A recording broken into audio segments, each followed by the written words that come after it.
வணக்கம். தமிழ் இலக்கணம் எண்ணிக்கையில் இலக்கணம் 4 என்ற எண்ணிக்கையில் இடம்பெற்றுள்ள இலக்கண வகைகள். இலக்கண அடிப்படையில் சொற்கள் 4 வகைப்படும். பெயர்ச்சொல், வினைச்சொல், இடைச்சொல், உரிச்சொல். இலக்கிய அடிப்படையில் சொற்கள் 4 வகைப்படும். இயற்சொல், திரிசொல், திசைச்சொல், வடசொல். குறுக்கம் 4 வகைப்படும். ஐகார குறுக்கம், ஔகார குறுக்கம், மகர குறுக்கம், ஆயுத குறுக்கம். பகாபதம் 4 வகைப்படும். பெயர் பகாபதம், வினை பகாபதம், இடை பகாபதம், உரி பகாபதம். சீர் 4 வகைப்படும். ஓரசை சீர், ஈரசை சீர், மூவசை சீர், நாலசை சீர். பொருள் அடிப்படையில் தொடர் 4 வகைப்படும். செய்தி தொடர், வினா தொடர், விளைவு தொடர், உணர்ச்சி தொடர். பா 4 வகைப்படும். வெண்பா, ஆசிரியப்பா, கலிப்பா, வஞ்சிப்பா. ஆசிரியப்பா 4 வகைப்படும்.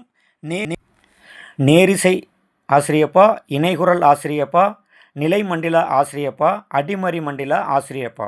தன்மையணி 4 வகைப்படும். பொருள் தன்மையணி, குணம் தன்மையணி, சாதி தன்மையணி, தொழில் தன்மையணி. உவமை 4 வகைப்படும். வினை உவமை, பயன் உவமை, மெய் உவமை, உரு உவமை. எண்ணிக்கை அடிப்படையில் இலக்கணம். நன்றி.